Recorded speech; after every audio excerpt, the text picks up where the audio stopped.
It is time for dinner at my in-laws' house. My sister-in-law, who had been away for some time, had finally returned home and joined us at the table that night. The food was set out in front of us, and I watched as my mother-in-law, father-in-law, and sister-in-law picked up their utensils and enjoyed the meal. Then my sister stopped and stared at me. "Aren't you going to eat anything?" she asked. And without hesitation, I responded, "No, I'm the wife. The leftovers will be sufficient for me. Isn't that correct, mother-in-law?" My sister-in-law was in disbelief. Her mother was more concerned with the food than what I was saying. My sister-in-law had come to view her mother with hatred. My name is Kate. I'm a stay-at-home mom who juggles a part-time job, managing the house, and raising my child. My husband is frequently away on business trips, so I am left to manage things alone. Of course, I can't complain. We're in love, and he earns enough money to keep the house in good condition. My main concern has always been my mother-in-law, who lives within walking distance. She often calls me over insignificant things. "The laundry's piled up, so come and wash it for me," she'd say. "In the garden, grass has sprouted. In front of the station, there's a new cake shop." She constantly requests that I run errands for her. It's only natural to need help at times. I could forgive her if she did these things once in a while, but it has become multiple times in a day. Honestly, it's been nothing more than a nuisance. I wouldn't mind assisting my mother-in-law if she had a health problem or some other reason that would prevent her from doing these things on her own. However, my mother-in-law is in perfect health, save for her obesity, but she hasn't reported her weight having an effect on her ability to function normally. At my in-laws' house, I am treated as though I am a maid. My father-in-law, unlike his wife, adores me. However, he is completely unaware of the way that she treats me.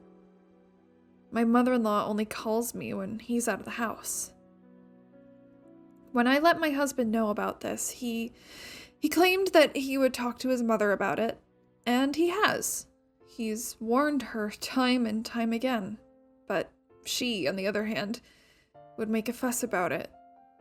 She would say, "Well, Kate promised that she would help me, but when I asked her to, she changed her mind." Instead of expressing regret, she would cry and claim that I hated her, and that she was the real victim. After several times of going through the same thing, I felt awkward bothering my husband with it anymore. I knew that he was so hard at work, and I felt guilt in asking him to help me repeatedly. Eventually, I stopped asking him. Perhaps this is what my mother-in-law wanted, but either way, I was now in a place where I couldn't talk to anyone about what I was going through, and I spent my days alone dealing with her. As of late, her demands of me have increased. One morning, I was made to clean up my in-laws' garden. She instructed me to cut branches from the trees in the yard and gather them all up. It was exhausting work, especially as the sun creeped higher into the sky. I was sweating, but I couldn't stop to drink. By the time that I was able to take a break, I went inside the house to find that it was past noon. My mother-in-law was laying on the sofa in the living room. She was completely relaxed, watching TV and eating chocolates. Her t-shirt was covered in wrappers. "I'm hungry. Make something for me from whatever's in the fridge," my mother-in-law ordered me, not taking her eyes off the television. I sighed. As I walked into the kitchen, I laid eyes on the mountain of dishes that had piled up in the sink. "You'd better get started. My friends are coming over tonight, and I want the whole place to be absolutely spotless. There's no time to dither," she continues, as she devours more sweets. I asked her to assist me, even just a little, but she didn't care to respond. When she was uncomfortable with what I said, she would pretend as though I was not even there. Soon enough, I cleaned up the dishes and prepared fried rice for the both of us to eat. I set the table for the meal and placed both plates onto it. Fried rice. Again. Can't you think up anything else? Even though she complained, she began to eat her meal with gusto. I too was starving. But I was hoping that my husband had messaged me, and I checked my phone before eating. By the time that I had put my phone back down, I was shocked to discover that the plate I had placed in front of me had vanished. My mother-in-law was devouring my meal. She had already finished her own. "That is my food, ma'am," I said aloud. By this point, however, my mother-in-law had already consumed more than half of it. I'm still hungry. It's your fault that you only cooked a small amount of food. You're just the wife, after all. You'd think that you'd make more, considering the wife eats after the rest of the family's finished. But no, you don't even comprehend that.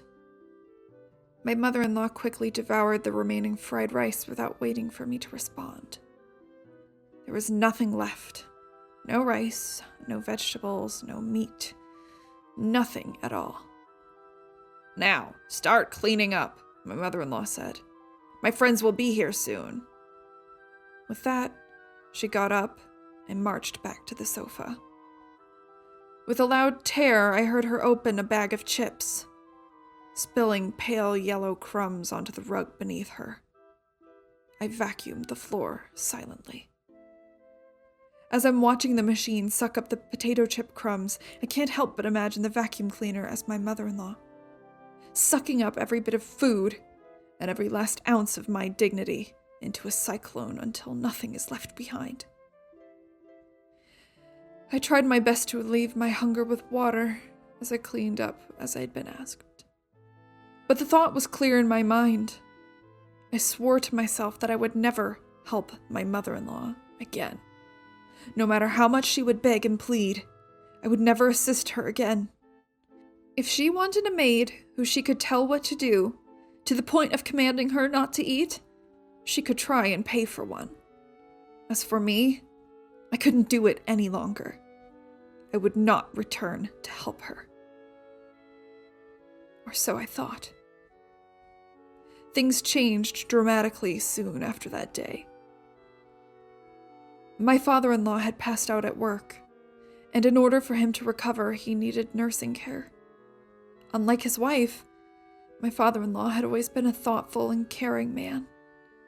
From the time I was introduced to him all those years ago until now, he'd always been kind to me. I had assumed that you were going to provide us with a grandson. I was foolish to think that you would give us an heir. Absolutely foolish. When I was pregnant with my first child, my mother-in-law would say these things to me. But my father-in-law would chastise her. He silenced her when she complained about our living situation while we were building our own home. He was always concerned about how I was doing, and always offered his skills and advice to us when we needed it. When I learned that my father-in-law had fallen ill, I knew I had to act. I put on my coat, and I was determined to offer the same care in return. But the phone rang. It was my mother-in-law. You wicked wife! When were you going to show up and help me care for my husband? Don't you care at all? How ungrateful! I tried to tell her that I was on my way there, and that I was going to go even if she hadn't asked me. I could hear her start to continue her yelling, but I hung up the phone. I was already worried enough about what my future would look like. If taking care of my father-in-law meant bearing this burden a bit longer, I would do it, I thought. I went to my in-law's house to assist with his care. As expected, my mother-in-law didn't seem to take his care very seriously. After his flare-up at work, my father-in-law had become partially paralyzed on his right side. He's maintained some of his autonomy and can use the bathroom on his own, but he required assistance with meals and bathing. Since this meant he needed care throughout the day, I would drop my child off at daycare and go straight to my in-laws' house. I make breakfast for my father-in-law, wash his sheets and bedclothes as needed, and so on. I then tidy the house and prepare lunch. It was difficult work, but knowing that it was for my father-in-law, it became much easier. Even still, my mother-in-law would not resist. She insisted on criticizing everything that I was doing. She would make a fuss into my ear while I was preparing food for my father-in-law. This is something for sick people to eat. Can't you bother making something more regular? This food isn't for you. I'm making it for Dad, I told her. You're in good health, and you could make your own food. As I said previous, I'm only here for my father-in-law's benefit. And beyond that, I'm here because you will not take care of him. I believe that you're able to take care of yourself at the very least. How? How rude! Do I need to remind you that I have the right to leave this house whenever I want? I don't care what happens to him. That all will be your problem if I leave. Make me dinner. Her rage bore into me, and mine was swelling in my chest, but she was right. I couldn't risk forcing her to leave. Every care facility in the area was completely full. Even the wait lists were long. As things were, I couldn't be the sole carer for my father-in-law full-time either. Despite my resentment and desire to rebel against this woman, I had no choice but to submit and make food for her. She devoured it instantly. "Oh, I'm so full," she exclaimed. "Here are your leftovers to eat." My mother-in-law slowly laid down on the low sofa, leaving me to eat. My gaze moved to the pan, inside which there were only a few pieces of cabbage and a handful of noodles. Not enough to feed an adult. Not enough to feed a child. It was pitiful, but I didn't want to waste the food, so I ate it on a small plate, as though it would make the food appear larger. Of course, it was completely insufficient. I ended up eating a sandwich I had brought from home before I finished folding the laundry and made my way to my father-in-law. I noticed that his face was red, eyes wet with heavy tears. "I'm so sorry," my father-in-law said. He must have overheard what happened in the kitchen. I asked him to be sure. My poor father-in-law. He nodded his head yes, and the shame in his expression was too much to bear. "It's because I've become so ill," he said. "That's why she's treating you so poorly." "No, no," I softly assured him. "Please, you've been very good to me, treated me as though I were your own. I could never see you as a burden now, and you're not to blame for any of this." He nodded again in response, thanking me. I felt sorry for him when I saw him like that. That very night, I received a phone call from my husband's sister.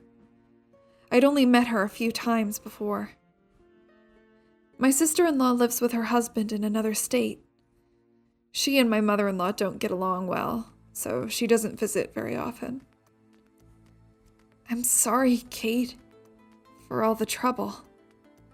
I should go home to my parents' house right away, so that I can be the one taking care of my father," she explained.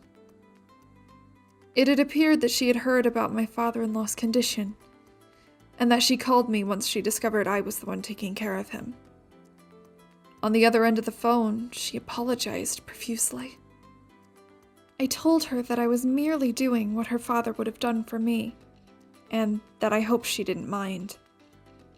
However, my sister-in-law seemed concerned with something else. "My mother, she can be," she began. "You've had quite a rough time there today, haven't you, Kate?" My sister-in-law, like my father-in-law, is wise. She likely knows that my relationship with my mother-in-law has been strained since I've been spending more time taking care of him. I really do appreciate her concern. Though it makes me wonder. My father-in-law, my sister-in-law, and my husband. They are all such kind people. Why is my mother-in-law so cruel? I couldn't help but become curious. Yes, I'm fine for the time being, though.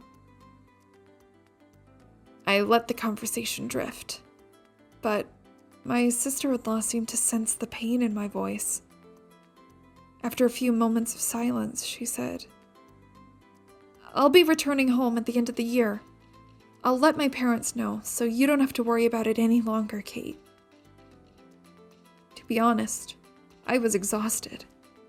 Housework, childcare, part-time work, and caring for my father-in-law every day. It was enough as it was. But also preparing food and cleaning for my mother-in-law, listening to her words, full of hate and disappointment. I was feeling trapped. If something hadn't happened soon, I would have broken completely, so my sister-in-law's words were very reassuring to me. Until then, though, my mother-in-law remained the same.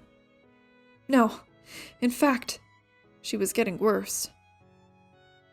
As the end of the year approached, she would tell me to clean the kitchen, exhaust fan, wash the screen door, and complete other bothersome tasks. She never took into consideration that I had my own house to tend to as well. It was like my life outside of her didn't exist. I wouldn't have time to prepare a dinner for us all on New Year's Eve with my cramped schedule, so I spoke with my husband and we decided to order it online. What a waste of money, I thought. If you're going to be someone's wife, you ought to know how to at least make food. What are you good for? Of course, my mother-in-law was not pleased. "You're a wife too," I wanted to scream at her. But I couldn't.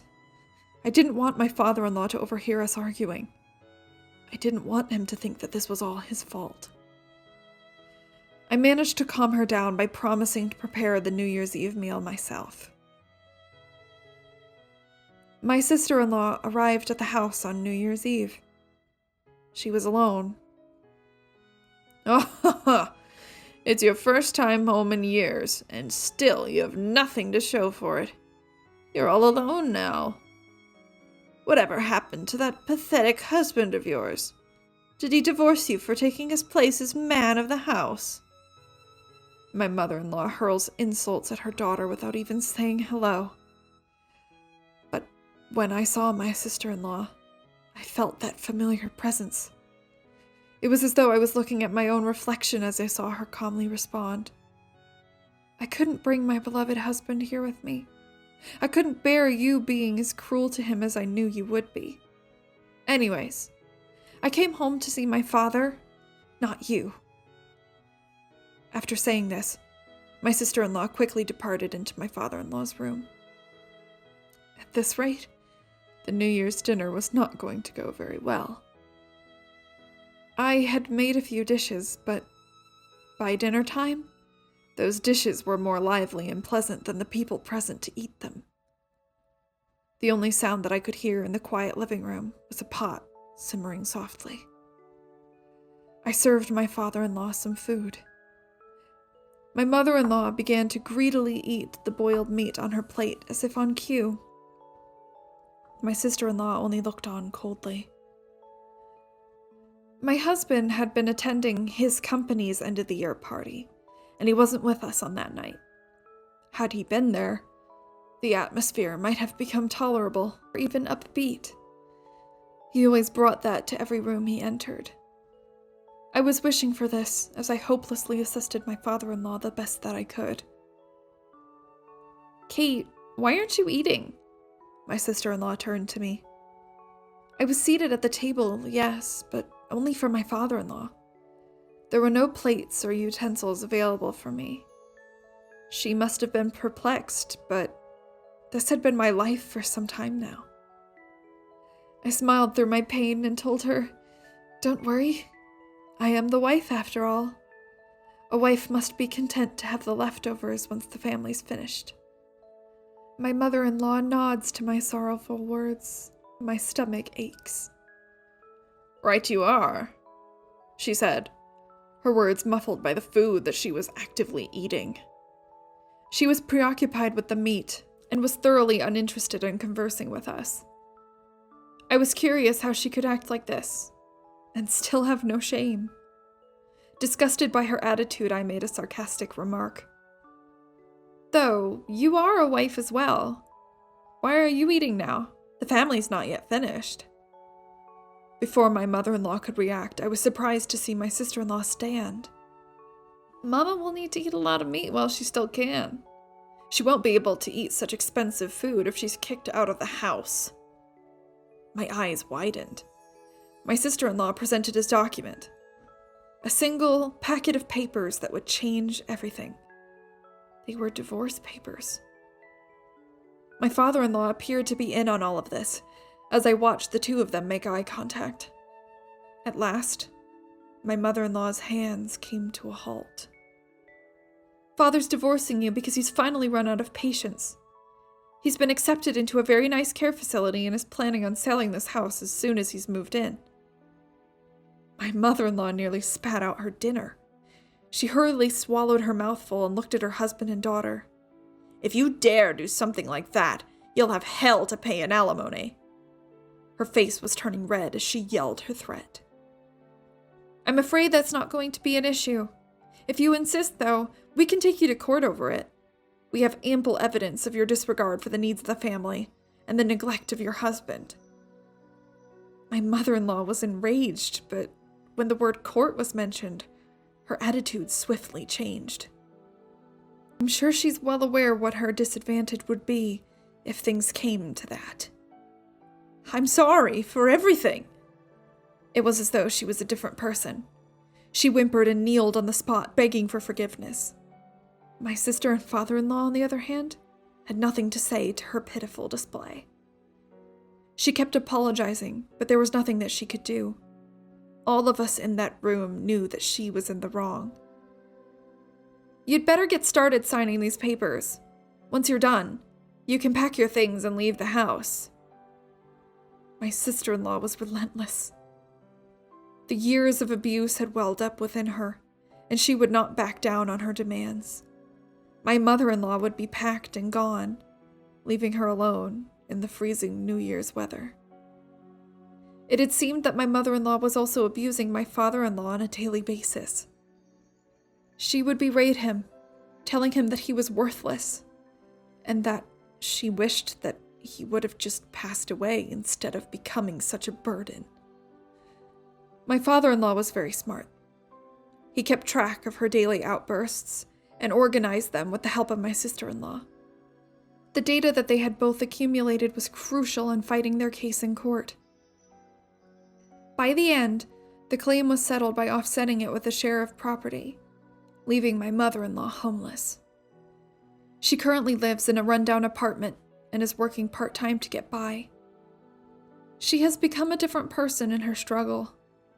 She hasn't been able to afford many nice foods and has lost much of her weight. But she is even less healthy now than before. My father-in-law now spends his days living in a luxury nursing home run by a friend of my sister-in-law. They see to it that he is not only healthy every day, but happy too. He's made friends with many of the other residents. I pay him visits at least once a week. His progress has been astonishing. Thanks to his rehabilitation, he's regained more movement in the right side of his body. He smiles more frequently, laughs more. It's wonderful. I have made a friend too. My sister-in-law and I have become close, and we communicate often. We both want, more than anything, to keep supporting my father-in-law as best as we can. We will treasure the peace that has finally come to us.